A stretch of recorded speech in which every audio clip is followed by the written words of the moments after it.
The carefree days of summer. A time for ice cream and dips in the pool.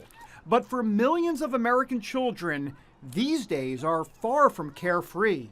When school lets out, hunger can become a reality. For every 7 kids getting a free or reduced price lunch, only about 1 gets a meal during the summer. So that's a huge gap in terms of participation. Parents must find creative ways to fill that gap. When you think about a family's food budget, or family's budget in general, you have your rent or your mortgage, you have your utilities, your transportation costs. These are fixed costs, whereas a food budget is really one of the more flexible parts of the budget.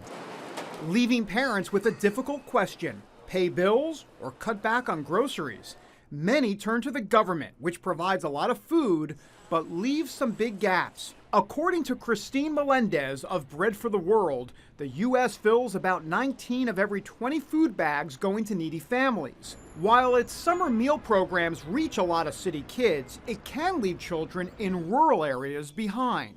A recent White House report reveals 1.5 million rural children live in poverty. Case in point, Iowa, middle of the nation's breadbasket, where 1 in 5 children often go hungry. Iowa is usually known as the political capital of the world, but it could now be known, potentially, as the hunger fighting capital of the world. Meet Susan Bunz and Christina Zink, 2 women from different organizations taking up the same fight, ending hunger in Iowa. Bunz enters the battle without government assistance through Meals from the Heartland. The nonprofit Christian organization packages meals for children all over the world.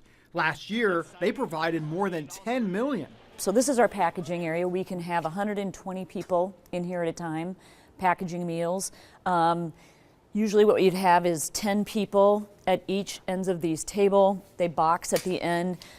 We generally figure that a group of 10 can do 2,000 meals an hour. Many of those meals are needed right here in Iowa, a fact that surprises outsiders. There's these gaps and holes, just like any other place, where there's a need for food that isn't being met. Yeah. Why it happens or how you correct it, I'm not sure. Yeah. Our problem is they're kids and adults and elderly.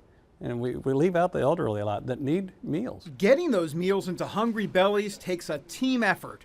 First stop is a supply place like the Food Bank of Iowa. This is where Zink steps in. Our clients are definitely working. 60% work full time.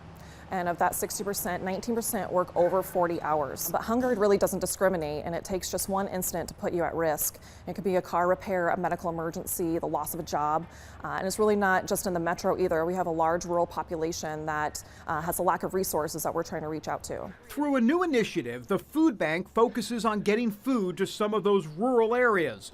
Zink says partnering with Christian organizations and other agencies helps get food across the state. It's definitely important for organizations like the Food Bank and our partner agencies and our program partners. We really couldn't do it without them.